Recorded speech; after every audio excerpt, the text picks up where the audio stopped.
ठीक है, तो हम पढ़ने वाले हैं भोजन का पाचन। भोजन के पाचन की अगर हम बात करें तो भोजन का पाचन सबसे पहले आपको ये देखना है कि जिस प्रकार से मानव शरीर में कार्बोहाइड्रेट, प्रोटीन और वसा उपस्थित होती है, तो इन्हीं का पाचन किस प्रकार से किया जाता है। हमने ये देखा है कि हमारे शरीर में उपस्थित जो पाचक अंग होते हैं, जैसे कि हमारी ओरल कैविटी मतलब मुख गुहा, इसमें पाए जाने वाले अंग, चाहे हम दांतों की बात करें, जीभ, लार ग्रंथियां, होठ, गाल, कपोल, इसके बाद में हम बात करें ग्रिसनी की, इसके बाद में ग्रास नली, फिर अमाशय, फिर हमारा डिओडनम वाला हिस्सा, फिर इसी के साथ में हमारा यकृत भी आ जाएगा, पैनक्रियाज भी आ जाएगा और गॉल ब्लैडर भी आ जाएगा। फिर आ जाएगा हमारा स्मॉल इंटेस्टाइन, फिर जाएगा लार्ज इंटेस्टाइन, और लार्ज इंटेस्टाइन के बाद में हम क्या देखते हैं, रेक्टम वाला पार्ट और एनस वाले पार्ट से व्यर्थ पदार्थ शरीर के बाहर हो जाता है। ठीक है, ओके। यहाँ पे हम पढ़ने वाले हैं कार्बोहाइड्रेट का पाचन। तो सर्वप्रथम कार्बोहाइड्रेट का जो पाचन है वो किस प्रकार से होता है। तो हमको पता है कि पाचन क्या है। तो पाचन एक ऐसी अपचय प्रक्रिया है जिसके अंतर्गत जटिलतम अणुओं को हम सूक्ष्मतम अणुओं में तोड़ते हैं। यही बात यहाँ लिखी हुई है। ठीक, अब अणुओं को तोड़ने से हमको क्या प्राप्त होता है, तो हमको प्राप्त होती है ऊर्जा। ठीक है, अब कार्बोहाइड्रेट हमें किस किस चीज में देखने के लिए मिलता है। तो कार्ब की उपस्थिति हम किस किस चीज में देखते हैं। तो सबसे पहले हमारा चावल, गेहूं, मक्का, आलू, बाजरा और मोटे अनाजों में हमें कार्बोहाइड्रेट देखने के लिए मिलता है। ठीक है, क्लियर है। अब एक बात और याद रखनी कि कार्बोहाइड्रेट अर्थात कार्ब की जब भी बात होगी तो कार्ब का अंतिम रूप जो है वो ग्लूकोज होगा। तो हम कार्बोहाइड्रेट की जब भी बात करेंगे तो कार्बोहाइड्रेट का अंतिम रूप क्या हो जाएगा, ग्लूकोज हो जाएगा। मतलब कार्बोहाइड्रेट का जब भी पाचन होगा तो सबसे छोटा जो अणु होगा वो सबसे छोटा अणु ग्लूकोज होगा। ठीक है, क्लियर है। चलो,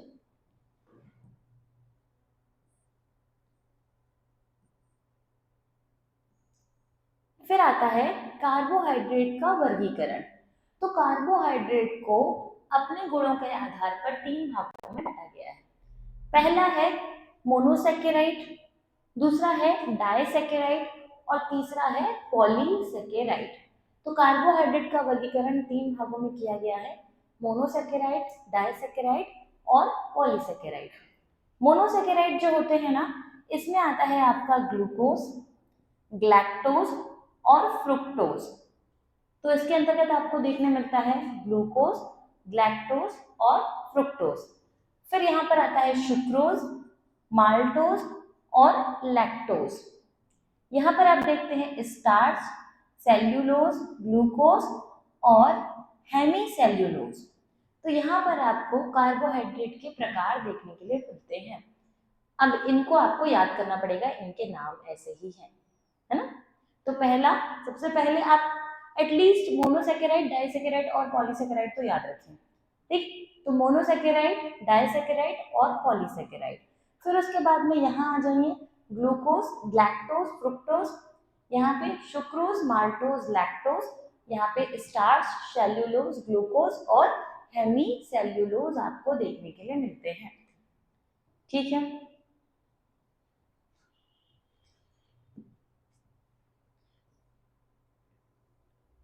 कार्बोहाइड्रेट के कार्य। तो हमारे शरीर में कार्बोहाइड्रेट क्या क्या कार्य करते हैं। सबसे पहली बात है, भोजन हमारे शरीर को क्या प्रदान करता है, ऊर्जा, है ना। जब भी हम खाना खाते हैं तो हमको ऊर्जा मिलती है, एनर्जी मिलती है।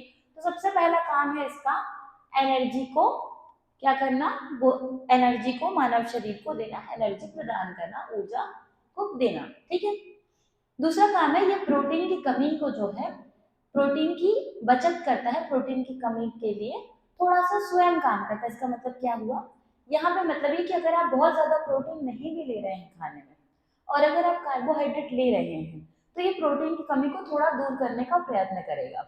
मतलब प्रोटीन जो काम करता है वो करने की कोशिश करता है कार्बोहाइड्रेट। इस कारण से हम क्या देखते हैं कि जो लोग बहुत ज्यादा संतुलित आहार भी नहीं ले पाते, अर्थात जैसे कि दालों से हमको प्रोटीन प्राप्त होता है, हमको पता है ना, पर कुछ लोग ऐसे होते हैं जो सब्जी और चावल ही खाते हैं मात्र, तो वो क्या ले रहे हैं, सिर्फ कार्ब ले रहे हैं, पर शरीर अच्छे से काम कर रहा है ना। लंबे समय में नुकसान हो सकते हैं, पर इनिशियल डेज पे तो शरीर ठीक तरीके से काम कर रहा है। ठीक। दूसरा है विटामिन बी समूह का संश्लेषण इनके द्वारा किया जाता है। तो विटामिन बी और विटामिन बी के समूह, अर्थात यहाँ पे अभी हम बात करेंगे B12 वगैरह हो जाएगा, ठीक है। तो विटामिन बी और विटामिन बी के जितने प्रकार हैं उन सबका संश्लेषण जो है यह करता है, ठीक है। आगे बात करें तो कैल्शियम का अवशोषण करता है। कार्बोहाइड्रेट पाचन तंत्र को स्वस्थ रखने में मदद करता है, विषाक्त पदार्थों को हानि रहित बनाता है। अब विषाक्त पदार्थ का क्या मतलब है, ऐसे पदार्थ जो कि आप अपने शरीर में उपयोग करते हैं, भोजन के रूप में ग्रहण कर लेते हैं, पर उनमें विष पाया जाता है। विष का मतलब ये नहीं कि ये जहर पाया जा रहा है, पर ऐसा कुछ जिसमें टॉक्सिसिटी मौजूद है जो कि आपके शरीर के लिए बेहतर नहीं है, तो इनमें से टॉक्सिसिटी हटाने का काम जो है ये करता है। क्लियर।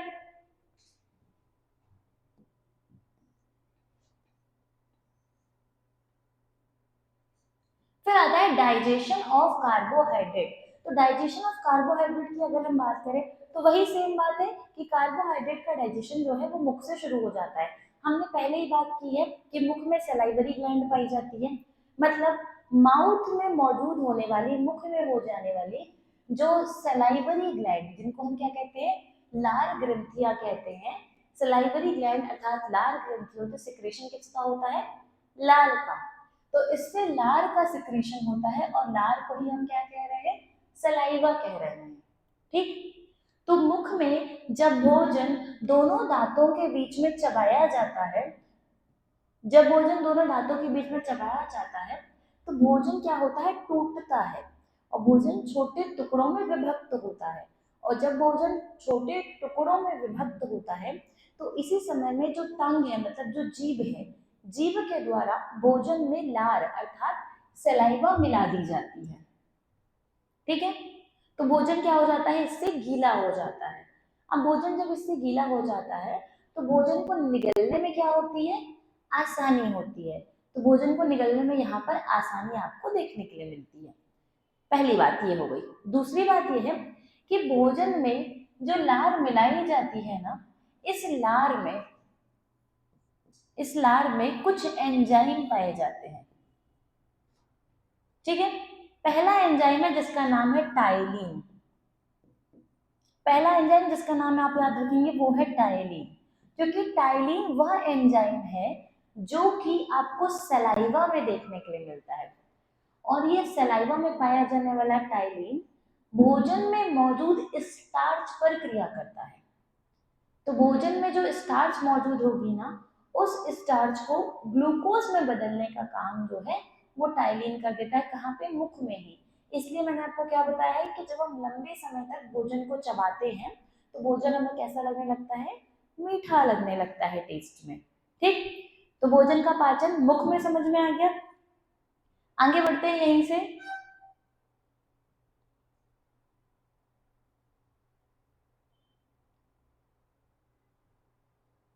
अब जैसे ही भोजन अमाशय में पहुंचता है तो अमाशय में आने के बाद यहाँ पे गैस्ट्रिक एसिड, अमाशय मतलब स्टमक, तो स्टमक में आने के बाद यहाँ पे मौजूद जो गैस्ट्रिक एसिड है, मतलब हमारा जठर रस, हिंदी में क्या बोल रहे हैं हम, जठर रस, और इंग्लिश में क्या कह रहे हैं, गैस्ट्रिक एसिड। तो स्टमक में आने के बाद हमारे अमाशय में, मतलब स्टमक में कुछ गैस्ट्रिक ग्लैंड पाई जाती है, मतलब जठर ग्रंथियां पाई जाती हैं, और इन जठर ग्रंथियों से जठर रस मतलब गैस्ट्रिक जूस का सिक्रीशन होता है। तो ये वही क्या है, गैस्ट्रिक जूस है। ठीक है। तो इस गैस्ट्रिक जूस में जब यह भोजन में मिलता है तो इसमें जो है, जब ये भोजन में मिलता है तो इसमें क्या पाया जाता है, HCl एसिड, मतलब हाइड्रोक्लोरिक एसिड। ठीक। तो भोजन में दो काम होगा। पहला काम तो ये होगा, जब जठर रस मिलेगा तो भोजन में पहला काम ये होगा कि ये जो जठर रस है ये एमाइलेज के प्रभाव को कम करता है, हमने पढ़ा था कल भी। ठीक है। तो ये क्या करता है, एमाइलेज के प्रभाव को, मतलब लार के प्रभाव को थोड़ा सा क्या कर देता है, कम कर देता है। ठीक, दूसरी बात, ये भोजन को बना देता है अम्लीय। अम्लीय मतलब एसिडिक। अम्लीय क्यों बन रहा है? क्योंकि भोजन में सीधी सी बात है ना, एसिड मिल रहा है। तो HCl एसिड जब खाने में मिलता है, भोजन में मिलता है, तो भोजन कैसा हो जाता है? अम्लीय हो जाता है। और ये पूरी प्रोसेस कहाँ हो रही है? आपके स्टमक में। और यही स्टमक के भीतर ये जो दीवारें दिख रही हैं, यहाँ पे क्या होती हैं? गैस्ट्रिक ग्लैंड्स होती हैं। और इन्हीं गैस्ट्रिक ग्लैंड से गैस्ट्रिक जूस का सिक्रीशन होता है। हो गया क्लियर? ठीक, अब यहीं पर आगे क्या होता है? ये अमाइलेज की क्रिया को कम कर देता है। अब यहाँ पर कार्बोहाइड्रेट जो है वह गलना शुरू हो जाता है। और यहाँ से कार्बोहाइड्रेट गलना मतलब भोजन में एसिड मिल रहा है, तो एसिड मिलने की वजह से हमने क्या पढ़ा है कि यह अमाशय भोजन को छोटे छोटे टुकड़ों में, मतलब स्टमक हमारे फूड को छोटे छोटे टुकड़ों में क्या करता है? काटना या तोड़ना शुरू कर देता है। ठीक, यहीं पर हमारे स्टमक के पास में, मतलब हमारे अमाशय के पास में दो ग्लैंड्स और आकर खुलती हैं। पहली कौन सी थी? पहली कौन सी थी? हाँ, ठीक है। देखिए, पहली हमने ये पढ़ा है कि हमारा पित्त रस, पित्त मतलब क्या है? Bile, bile juice. ठीक है, तो हमारा बाइल जूस अर्थात पित्त रस स्टमक में आकर मिलेगा। और यहीं पर एक और क्या चीजें मिलेगी? पैंक्रियाटिक जूस, जिसको हम क्या कह रहे हैं? अग्नाशयी रस। तो अग्नाशयी रस या फिर अग्नाशय से आने वाला रस या फिर पैंक्रियाटिक जूस। तो हमारा पैंक्रियाटिक जूस जो है वो भोजन में आकर मिल जाता है। कहाँ पर? अमाशय वाले हिस्से पे। ठीक, अब अमाशय वाले हिस्से पर जब आके ये सारी चीजें मिलती है ना, तो अब होती है यहाँ पे क्रियाएं। ठीक है, अब हम उन क्रियाओं के बारे में बात करते हैं। सबसे पहले जब पैंक्रियाटिक जूस, सबसे पहले जब अग्नाशयी जूस आकर भोजन में मिलता है, तो यह स्टार्च को माल्टोज में कन्वर्ट करता है। ठीक, यही बात हम कब पढ़ रहे थे? जब लाइपेज एंजाइम मिल रहा था। मुख में जब लार ग्रंथि में पाया जाने वाला लाइपेज मिलता है, तो भी वो स्टार्च को माल्टोज में कन्वर्ट करता है और वही माल्टोज आगे चलकर ग्लूकोज बनता है। ठीक है, अब क्या होता है यहाँ पे? ये समझिए कि आप भोजन बहुत सारा ग्रहण करते हैं, तो मुख में सारा माल्टोज या सारा स्टार्च माल्टोज में कन्वर्ट हो और माल्टोज ग्लूकोज में कन्वर्ट हो, ये पॉसिबल नहीं है। तो बहुत कम मात्रा में हमारे माउथ में, मतलब ओरल कैविटी में बहुत कम मात्रा में ग्लूकोज का निर्माण हो पाता है। तो बाकी निर्माण कहाँ पे होगा? अमाशय में जाने के बाद। ठीक है, यहाँ तक में क्लियर? तो स्टार्च को माल्टोज में, मतलब कार्बोहाइड्रेट को माल्टोज में, और माल्टोज के बाद ग्लूकोज में कन्वर्ट किया जाता है। तो अब ग्लूकोज में कन्वर्ट हो गया, मतलब कार्ब का क्या हो गया? पूर्णतः पाचन हो गया। मैंने बता दिया ना कि कार्बोहाइड्रेट जो है उसमें सबसे सूक्ष्मतम अणु क्या है? ग्लूकोज है। तो ग्लूकोज बन गया, मतलब कार्ब का क्या हो गया? यहाँ पे पाचन हो गया। ठीक है, हाँ, अमाशय, अमाशय। ठीक है, क्लियर? अब आगे आ जाओ। अब प्रोटीन का आएगा, तो प्रोटीन का आप अमाशय और छोटी आंत दोनों लगाएंगे। ठीक है, आगे बढ़ो। कार्बोहाइड्रेट का अंतिम उत्पाद ग्लूकोज, फ्रक्टोज, ग्लैक्टोज होता है, जो कि आंतों के द्वारा अवशोषित कर लिया जाता है। बस इतनी सी बात है। तो कार्बोहाइड्रेट का पाचन हमको कहाँ देखने के लिए मिल रहा है? अमाशय में देखने के लिए मिल रहा है। अमाशय में जितना स्टार्च है वो माल्टोज में कन्वर्ट होता है और इसी माल्टोज को आगे चलकर ग्लूकोज में कन्वर्ट कर दिया जाता है।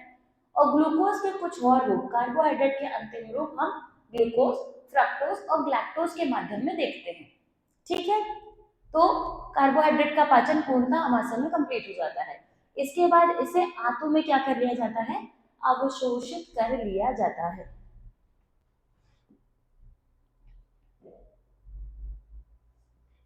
अब आ गया अवशोषण। अवशोषण की अगर हम बात करें, तो भोजन में स्टार्च और शर्करा के रूप में ग्रहण किए जाने वाले कार्बोहाइड्रेट पर पाचक नली, लार ग्रंथियां, अग्नाशयी रस, आंतरिक रस मौजूद एंजाइम क्या करते हैं? क्रिया करते हैं और इसे मोनोसेकेराइड मुख्य रूप से ग्लूकोज में बदलने का क्या करते हैं? काम करते हैं। इस बारे में हमने पूरी बात कर ली। फिर उसके बाद में हमने पढ़ा है कि ग्लूकोज को छोटी आंत में प्रेजेंट विलाई विलाय के बारे में हमने देखा हुआ है कि विलाय क्या होते हैं। तो ग्लूकोज में प्रेजेंट जो ग्लूकोज को विलाय क्या कर लेते हैं, अवशोषित कर लेते हैं। विलाय क्या होती है, जो छोटी आंत में पाई जाने वाली उंगली नुमा संरचनाएं।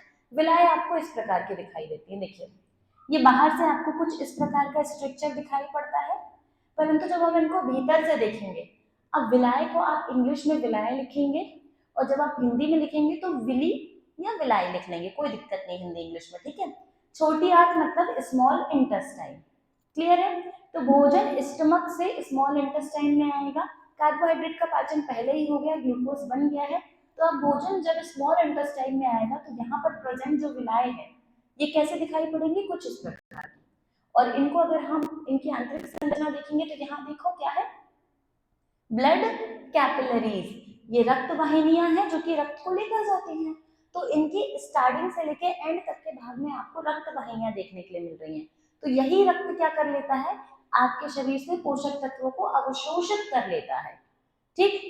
तो यहाँ आके अगर हम बात करें तो यहाँ आके जो पूर्णतः जितना भी भोज्य पदार्थ है वह जो है वह अवशोषित हो जाता है, और अवशोषित होने के बाद यह पोर्टल वेन के द्वारा लीवर में और अनेक क्रियाओं के लिए भेज दिया जाता है।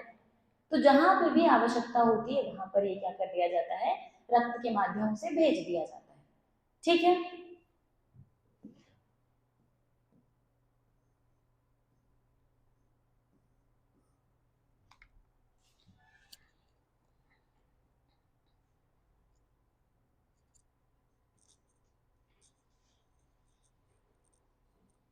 अच्छा एक और चीज यहाँ पे याद रखनी है कि जो जो ग्लूकोज है, हमने ग्लूकोज के बारे में पढ़ा हुआ है कि ग्लूकोज जो है वो कार्बोहाइड्रेट का अंतिम पदार्थ है। तो ग्लूकोज पर मैंने आपको बताया है कि एक एक पदार्थ की क्रिया भी होती है। तो ग्लूकोज पर कौन क्रिया करता है, इंसुलिन हार्मोन। कौन, इंसुलिन जो है ग्लूकोज पर क्रिया करता है। और क्या क्रिया करता है, तो ग्लूकोज को ये किस पे कन्वर्ट करता है, ग्लाइकोजन। तो यह ग्लूकोज को ग्लाइकोजन में कन्वर्ट करने का काम करता है। इस पूरी मेथड को क्या कहा जाता है, ग्लाइकोजेनेसिस, ग्लाइकोजेनेसिस। तो इस पूरी क्रिया को हम क्या कहते हैं, ग्लाइकोजेनेसिस कहते हैं, ठीक है। तो इंसुलिन हार्मोन की उपस्थिति में ग्लूकोज ग्लाइकोजन में कन्वर्ट होता है, जिस पूरी क्रिया को हम ग्लाइकोजेनेसिस कहते हैं। अब क्या हो रहा है यहाँ पे, एक और बात आपको समझनी है कि अब देखिए कुछ मात्रा में ग्लूकोज क्या हो गया, मतलब अधिकतर मात्रा में ग्लूकोज का ग्लाइकोजेनेसिस हो गया, मतलब ग्लूकोज ग्लाइकोजन में कन्वर्ट हो गया और रक्त कोशिकाओं में भेज दिया गया। परंतु कुछ मात्रा में ग्लूकोज शेष रह जाता है। जो कुछ मात्रा का शेष ग्लूकोज होता है वो कहा जाता है, तो उस पर है कि बचा हुआ जो ग्लूकोज होता है वो लीवर की कंकाली पेशियों में भेज दिया जाता है। और यह लीवर के अलावा एक तो लीवर में स्टोर हो जाएगा। आपने फैटी लीवर के बारे में सुना है, कहते हैं ना कि लोगों को फैटी लीवर हो जाता है, तो ये वही है कि आप ये देखते हैं कि लीवर में फैट का जमा हो जाना, वसा का जमा हो जाना। तो ग्लूकोज जो है एक तरीके से लीवर में या फिर आपकी जो मसल्स होती हैं तो आपके एडिपोज टिश्यू में या सैचुरेटेड फैट के रूप में जमा हो जाता है। तो आपके टिश्यू के भीतर में फैट के रूप में ग्लूकोज क्या हो जाता है, इकट्ठा हो जाता है। इस कारण से क्या कहा जाता है कि बहुत ज्यादा शुगर आपको नहीं लेना चाहिए, वरना लोग बोलते हैं ना कि टोन निकल जाएगी, पेट निकल जाएगा, है ना। तो सैचुरेटेड फैट के रूप में क्या हो जाएगा, स्टोर हो जाएगा, क्योंकि एक लिमिट तक इंसुलिन क्या करेगा, ग्लूकोज को ग्लाइकोजन में कन्वर्ट करेगा, उसके बाद ये करना कम कर देगा। और ऐसे ही हम क्या देखते हैं कि मधुमेह होता है। तो जिस व्यक्ति को मधुमेह देखने के लिए मिलता है उनका इंसुलिन ग्लूकोज को ग्लाइकोजन में कन्वर्ट नहीं कर पाता है या बहुत कम मात्रा में करता है। तो ऐसी स्थिति में हम क्या देखते हैं कि अलग से मधुमेह या डायबिटीज में हम पेशेंट को क्या करते हैं, इंसुलिन के अलग से इंजेक्शन लगाते हैं। हो गया, ठीक है, यहां तक क्लियर हुआ। तो पहला हो गया हमारा कार्बोहाइड्रेट का पाचन। अब कार्बोहाइड्रेट के पाचन से संबंधित ना एक टॉपिक और आता है, ये टॉपिक है ब्लड ग्लूकोज। इसके बारे में और पढ़ लीजिए कि ब्लड ग्लूकोज क्या है, ग्लूकोज कैसे काम करता है।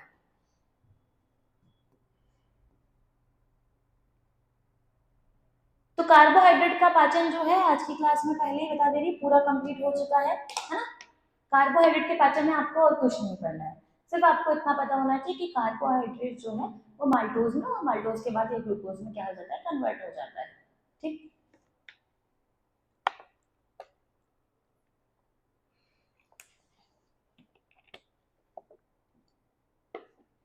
ब्लड ग्लूकोज, ब्लड ग्लूकोज की बात कर लेते हैं। तो ब्लड ग्लूकोज क्या है, हमारे शरीर में उपस्थित ग्लूकोज की मात्रा ब्लड ग्लूकोज कहलाती है। तो हमारे शरीर में ग्लूकोज कितना उपस्थित होना चाहिए, तो हमारे शरीर में लगभग 80 से 100 मिलीग्राम प्रति 100 ml जो है वह ग्लूकोज होना चाहिए।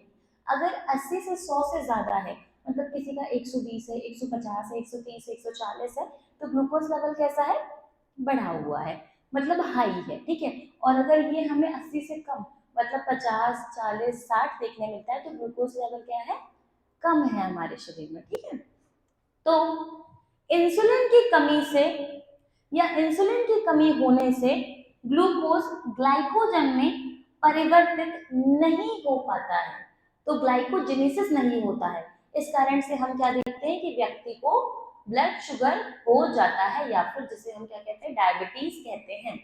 ठीक है, अब यहाँ आ जाओ, ग्लूकोज का स्तर बढ़ जाता है। ग्लूकोज का स्तर क्यों बढ़ जाएगा, भाई इंसुलिन है ही नहीं शरीर में, या है तो बहुत कम मात्रा में है। तो मान लो यहाँ पे हमारे पास 100 ग्लूकोज के अणु हैं और इंसुलिन हमारे पास 60 ही है, फॉर एग्जांपल समझिए। ठीक है, इंसुलिन केवल 60 है, तो ग्लाइकोजन कितने का, ग्लाइकोजन कितने का निर्मित होगा, 60 का, बच्चे 40। एक एग्जांपल समझिए कि ग्लूकोज का पाचन करने के लिए, ग्लूकोज का ग्लाइकोजेनेसिस करने के लिए, ग्लूकोज को ग्लाइकोजन में कन्वर्ट करने के लिए आवश्यकता है इंसुलिन की। तो इंसुलिन की जब शरीर में कमी होगी तो ग्लूकोज ग्लाइकोजन में कन्वर्ट नहीं होगा, और नहीं होगा तो ग्लूकोज हमारे पास स्टोर होता जाएगा, हमारे शरीर में ग्लूकोज बढ़ता जाएगा, और इसी ग्लूकोज के बढ़ने को हम कहते हैं ब्लड शुगर या फिर अति ग्लूकोज रक्तता। तो इंग्लिश में कहा जाता है इसको ब्लड शुगर, कि ब्लड में शुगर का बढ़ जाना। इसी बीमारी को हम शुगर या मधुमेह के नाम से जानते हैं, और हिंदी में क्या कह रहे हैं, अति ग्लूकोज रक्तता। तो ये ब्लड सेल में आपको ये शुगर क्यूब्स दिखाई दे रहे हैं, वैसे ऐसे दिखते नहीं है, ये सिर्फ आइडेंटिफाई करने के लिए है। ठीक है, ऐसा थोड़ी कि अब आपको ब्लड के अंदर शुगर क्यूब्स दिखाई पड़े। जब ग्लूकोज का स्तर आपके, अगर ग्लूकोज का स्तर बहुत ज्यादा आपको बढ़ने लगे, तो ऐसे ग्लूकोज के स्तर में जब आपका वृक्की, ये कुछ नहीं समझना इसका क्या बता रहे हैं, ये है आपका किडनी। ठीक है, तो जब ग्लूकोज का स्तर इतना बढ़ने लगे कि आपकी किडनी में प्रेजेंट जो नेफ्रॉन है, क्या होते हैं, नेफ्रॉन। मैंने आपको बताया है कि किडनी की जो क्रियात्मक इकाई है वो नेफ्रॉन होते हैं। एक किडनी में लगभग 10 लाख नेफ्रॉन पाए जाते हैं, तो एक किडनी में 10 लाख नेफ्रॉन पाए जाते हैं, और इन 10 लाख नेफ्रॉन में से हर एक नेफ्रॉन क्या करता है, ब्लड का फिल्ट्रेशन करता है, और हर एक नेफ्रॉन यूरिन का निर्माण भी करता है। तो क्या होता है, जब नेफ्रॉन की संख्या हमारे शरीर में, ये तो निश्चित है कि भाई 10 लाख के आसपास होगी, जब नेफ्रॉन ठीक तरीके से काम नहीं करते, अर्थात जब हमारा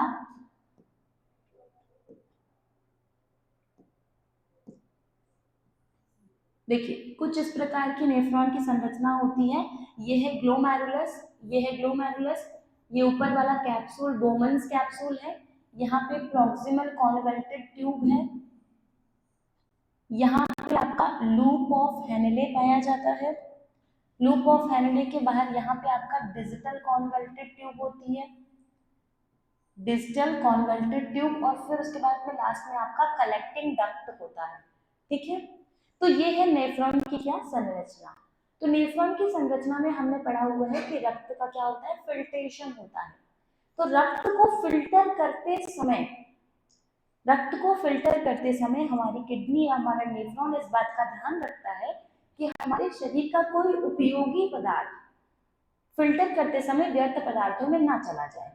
ठीक है, तो जब रक्त को यहाँ पे फिल्टर किया जाता है ना, ब्लड को यहाँ फिल्टर किया जाता है, तो अगर कोई उपयोगी पदार्थ यहाँ चला जाता है, जैसे कि कोई मिनरल, कोई विटामिन, कोई एंजाइम, कुछ भी अगर यहाँ चला जाएगा तो उसको पुनः अवशोषित किया जाता है रक्त की कोशिकाओं के द्वारा या फिर ब्लड कैपिलरीज के द्वारा पुनः अवशोषित रीअब्जॉर्ब किया जाता है। ठीक है, अब क्या होता है, जब हमारे शरीर में रक्त से इतना ज्यादा ग्लूकोज यूरिन में आ जाता है, मतलब व्यर्थ पदार्थों में चला जाता है, क्योंकि हमारे शरीर में ग्लूकोज बहुत बढ़ गया है, तो ग्लूकोज इतना बढ़ जाता है कि वो यूरिन में आने लगता है। तो ऐसी कंडीशन को हम क्या कहते हैं, ग्लाइकोसूरिया कहते हैं। पूछा गया है, एमपीपीएससी का क्वेश्चन रह चुका है ये। ठीक है, तो ग्लाइकोसूरिया क्या है, कई बार पूछा जा चुका है। क्लियर, तो आपके यूरिन में ग्लूकोज का पाया जाना, तो यूरिन में ग्लूकोज की मात्रा का पाया जाना क्या होता है, ग्लाइकोसूरिया होता है। तो ब्लड शुगर का बढ़ना एक अलग चीज है, मधुमेह होना अलग बात है, पर मधुमेह की कंडीशन को और ज्यादा बढ़ जाना कि भाई ग्लूकोज शरीर में ठहर ही नहीं पा रहा है, वो शरीर से बाहर निकल रहा है, इतना ज्यादा हो गया है रक्त में, तो ऐसी कंडीशन को हम क्या कहते हैं, ग्लाइकोसूरिया कहते हैं।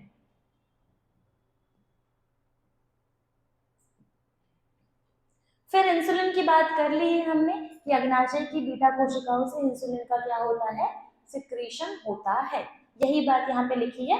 और इंसुलिन की मदद से हम क्या करते हैं, ग्लाइकोजेनेसिस करते हैं।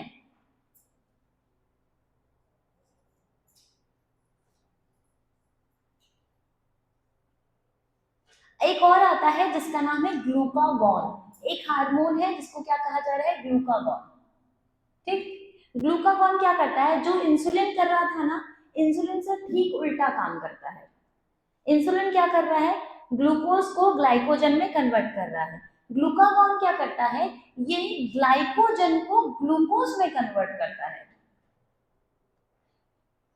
तो ये ग्लाइकोजन को क्या करता है, ग्लूकोज में कन्वर्ट करने का काम करता है। अब ये किस स्थिति में करेगा ये बताइए, जब आप फास्टिंग करते हैं, जब आप उपवास करते हैं, तो आप बाहर से कुछ नहीं खाते, तो आपकी बॉडी आपके जो शरीर के भीतर सैचुरेटेड फैट है उसको तोड़ती है ना। हमने सुना है ये बात कि हमारी बॉडी क्या करती है, शरीर के भीतर जो सैचुरेटेड फैट है उसको तोड़ती है। तब कौन सा हार्मोन आ जाएगा, तब आ जाएगा ग्लूकागॉन। तो ग्लूकागॉन क्या करता है, जो ग्लाइकोजन हमारे शरीर में है प्रेजेंट, उसको ग्लूकोज में कन्वर्ट करता है कि इस ग्लूकोज से हमको क्या मिल सके, अब ऊर्जा मिल सके। ठीक है,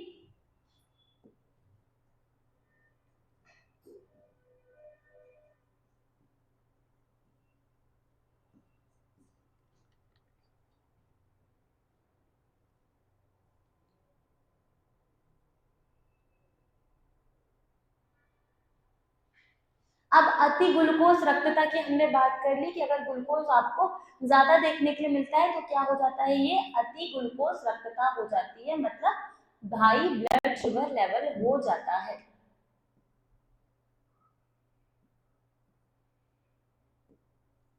अब दो चार चीजें हम और देखते हैं, एक होता है आपका हाइपर ग्लूकोज का बढ़ जाना, मतलब हाइपर ग्लाइसीमिया, और दूसरा होता है हाइपोग्लाइसीमिया।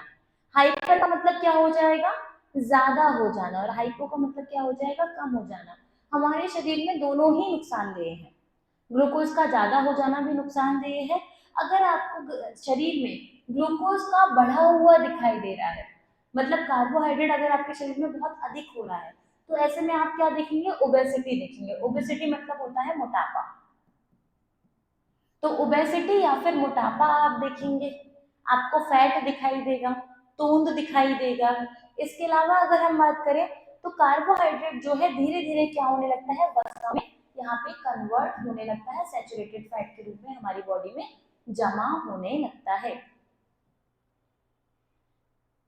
इसके अलावा हमने एक और बात करी थी कि अगर हमारे शरीर के अंतर्गत जब फैट बढ़ जाता है, तो मैं आपको बताया था कि ये हमारी वेन्स में क्या होने लगता है, जमा होने लगता है। और जब ये हमारी वेन्स में जमा होने लगता है, तो हमारी वेन्स में जमा होने के कारण रक्त को निकलने के लिए कम स्थान मिलता है, और इसी कारण से हम क्या करते हैं, लोगों को हार्ट अटैक भी देखते हैं। जो लोगों को हार्ट अटैक आता है, वो हार्ट अटैक आने का एक कारण यह भी है कि बहुत ज्यादा मोटापा होना, ओबेसिटी का बढ़ना, या हमारे शरीर में बहुत ज्यादा कोलेस्ट्रॉल या वसा का जमा हो जाना।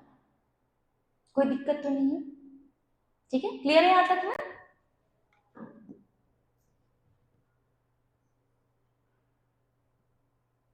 हमने पढ़ा कि ग्लूकोज के अधिक होने में क्या कंडीशन होती है, मतलब कार्बोहाइड्रेट के हमारे शरीर में अधिक होने में क्या क्या कंडीशन है। तो पहली है ग्लाइसोरिया।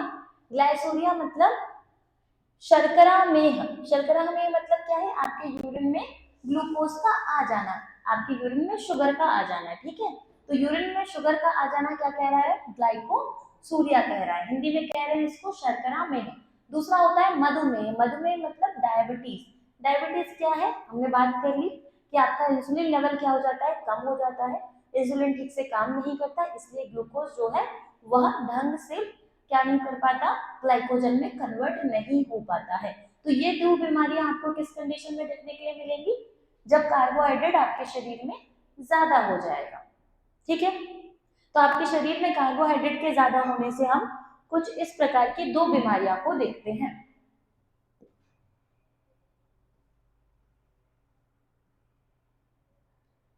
अब आता है, किसी व्यक्ति को यदि डायबिटीज हो जाए तो उसके क्या क्या लक्षण है। तो पहले लक्षण है अत्यधिक प्यास लगना। दूसरा है किसी व्यक्ति को बार बार वॉशरूम जाना पड़े, बार बार यूरिनेशन के लिए जाना पड़े। तो बार बार यूरिनेशन के लिए जाना या फिर प्यास लगना डायबिटीज का एक मुख्य लक्षण हो सकता है। इसके अलावा यदि किसी व्यक्ति को कोई घाव हुआ है, तो वह जल्दी नहीं बढ़ता और बार बार उस व्यक्ति को क्या हो जाते हैं, संक्रमण हो जाते हैं। ये डायबिटीज के कुछ लक्षण हैं।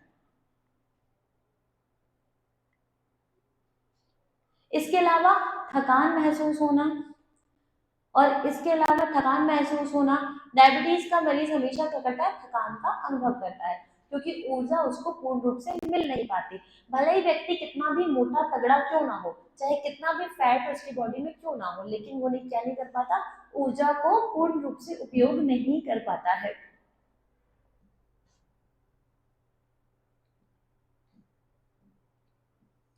फिर आता है डायबिटीज के प्रकार। तो डायबिटीज जो है ना, आपके शरीर में दो प्रकार का देखने के लिए मिलता है। पहला डायबिटीज जो होता है उसको हम डायबिटीज 1 कहते हैं, ये टाइप 1 कहते हैं।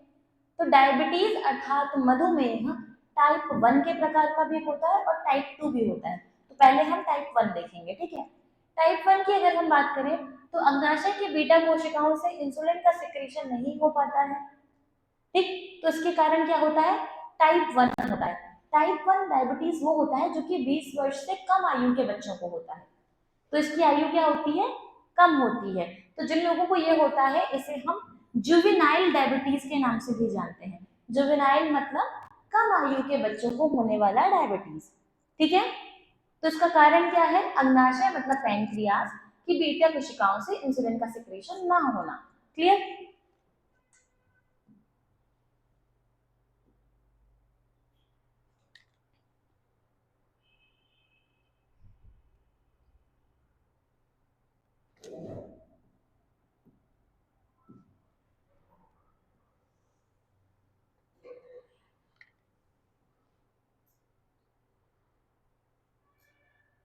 फिर आता है हमारा टाइप 2 डायबिटीज। टाइप 2 डायबिटीज की बात करते हैं ना, टाइप 2 डायबिटीज वो होता है जिसमें इंसुलिन का सिक्रीशन तो होता है, अग्नाशय की मतलब पैंक्रियाज की बीटा कोशिकाओं से इंसुलिन निकल तो रहा है, पर या तो इसकी क्रियाविधि कम हो गई है, मतलब या तो ढंग से ये क्रिया नहीं कर पा रहा, या तो फिर इसकी मात्रा कम हो गई है। इस कारण से हम इसको क्या कहते हैं, टाइप 2 डायबिटीज कहते हैं। ये डायबिटीज ज्यादातर वृद्ध लोगों में देखने को मिलता है।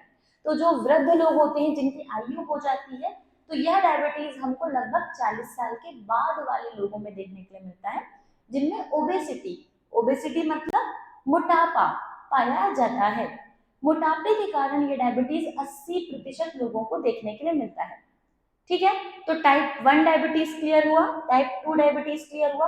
कारण समझ में आ गए कि पहला है जिसमें इंसुलिन का सिक्रीशन ही नहीं होता है पैंक्रियाज में, और दूसरा है कि इंसुलिन का सिक्रीशन तो होता है परंतु क्रियाविधि क्या हो जाती है, कम हो जाती है।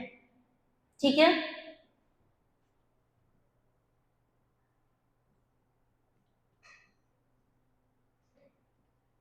फिर उसके बाद यहाँ पे और भी कुछ भी नहीं है, फिर आपको सिर्फ इतना पता होना चाहिए कि शुगर का लेवल कितना होना चाहिए, इस बारे में हमने बात कर ली है।